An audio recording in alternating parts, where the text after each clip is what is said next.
As many as 30 million poorest Americans could be excluded from Medicaid program.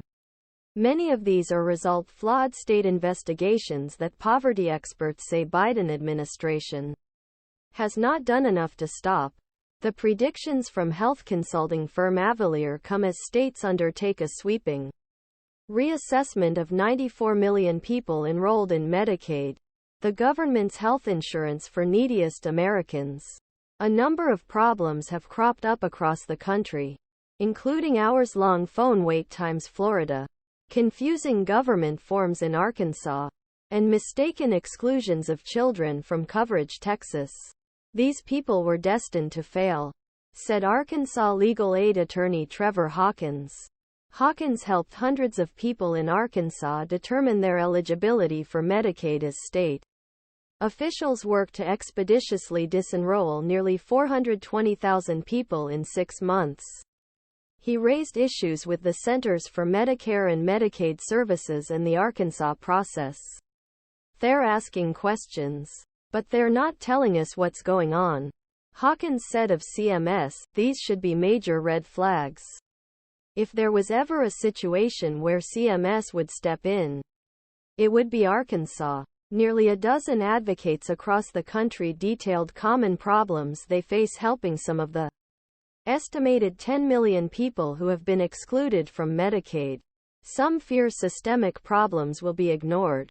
Congress last year ended a COVID-19 policy that prohibited states from kicking anyone from Medicaid during the pandemic and required them to review each enrollee's eligibility next year. But the Democratic-held Congress also gave Health and Human Services Secretary Xavier Becerra the authority to fine states or halt disenrollment if people are being removed improperly. HHS has shared little about the problems it uncovered. Earlier this year, the agency briefly paused disenrollments in 14 states, but did not disclose which states or for what reasons. In August, HHS announced that it had mistakenly removed thousands of children in 29 states, automatically excluding entire households rather than individuals.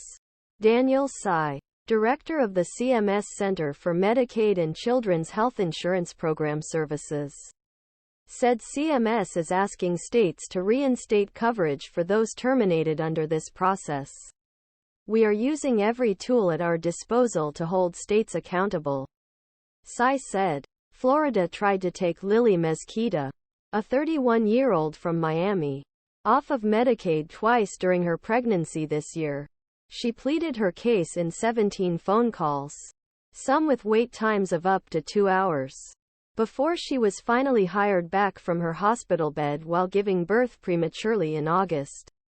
Mezquita will explain state law stating that coverage is guaranteed throughout pregnancy and for 12 months after birth. No matter how hard I tried to explain, no one was willing to listen, she said.